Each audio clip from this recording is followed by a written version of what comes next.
जय श्री श्याम। राधे राधे। आज मैं आपके सामने जया एकादशी की कथा लेके आई हूँ। आप लोग जानते हैं जैसा कि माघ माह के शुक्ल पक्ष की एकादशी को हम जया एकादशी कहते हैं। इसको हम अजा एकादशी के नाम से भी जानते हैं, ठीक है ना। तो पद्म पुराण के अनुसार जया एकादशी का महत्व सुनाने जा रही हूँ मैं आपको।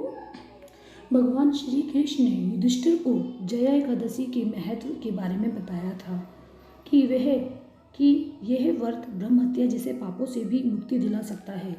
धार्मिक मान्यता है कि इस एकादशी का व्रत करने से व्यक्ति नीच योनि जैसे भूत प्रेत पिशाच की योनि से मुक्ति मिल जाती है। ऐसा कहा जाता है कि जया एकादशी व्रत करने से व्यक्ति को अश्वमेध यज्ञ के समान पुण्य मिलता है।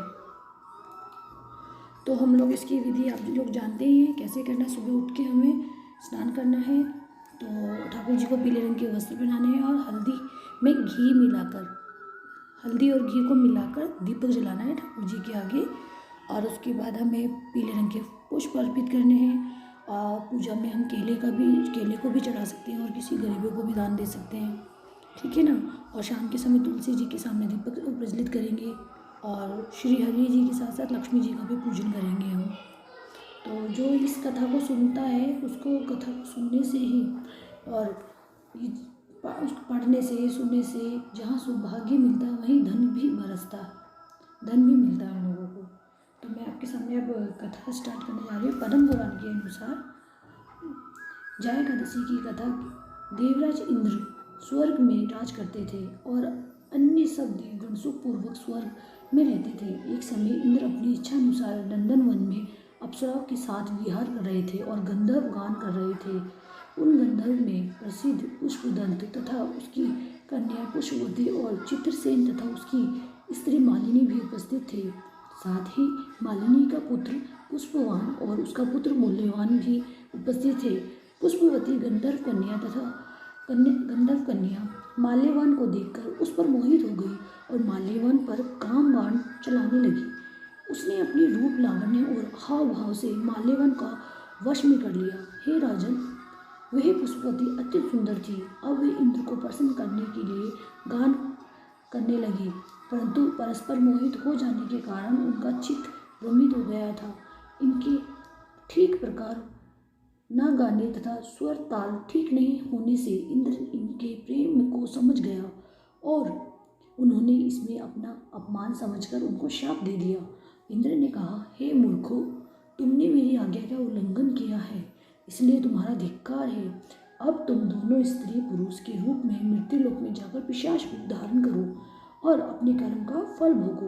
इंद्र का ऐसा श्राप सुनकर वे अत्यंत दुखी हुए और हिमालय पर्वत पर दुखपूर्वक अपना जीवन व्यतीत करने लगे। उन्हें गंध रस तथा स्पर्श आदि का कुछ भी ज्ञान नहीं था। वहाँ उनको महान दुख मिल रहे थे। उन्हें एक क्षण के लिए भी निद्रा नहीं आती थी। उस जगह अत्यंत शीत था, इससे उनके रोंगटे खड़े रहते थे और मारे शीत के दांत बजते रहते थे। एक दिन पिशाच ने अपनी स्त्री से कहा कि पिछले जन्म में हमने ऐसे कौन से पाप किए थे जिससे हमको ये दुखदायी पिशाच योनि प्राप्त हुई है।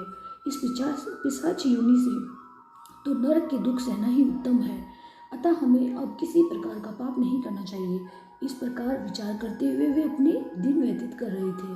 दैव योग से तभी माघ मास में शुक्ल पक्ष की जया नामक एकादशी आई।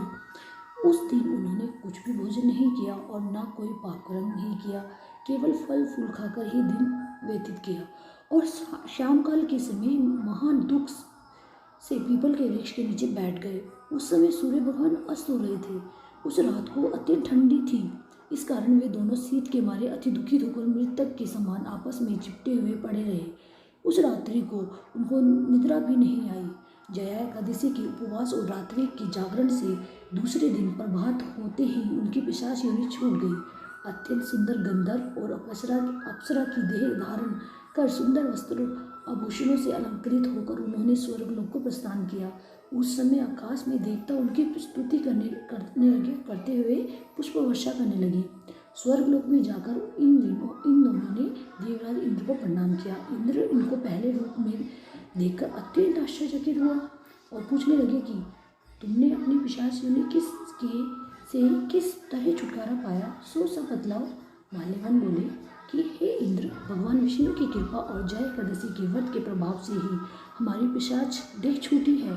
तब इंद्र बोले कि हे माल्यवन, भगवान की कृपा और एकादशी का व्रत करने से न केवल तुम्हारी पिशाची योनि छूटी गई है, वरना हम लोगों के भी वंदनीय हो गए हैं, क्योंकि विष्णु और शिव के भक्त हम लोगों के वंदनीय हैं। अतः आप धन्य हैं। अब आप पुष्पवती के साथ जाकर विहार करो। अतः इस जया एकादशी के व्रत से बुरी योनि छूट जाती है। जिस मनुष्य ने इस एकादशी का व्रत किया है, उसने मानो सब यज्ञ, जप, दान आदि कर लिए हैं।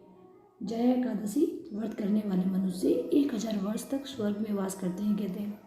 तो जया एकादशी कथा समाप्त हुई। बोलो हरे कृष्णा।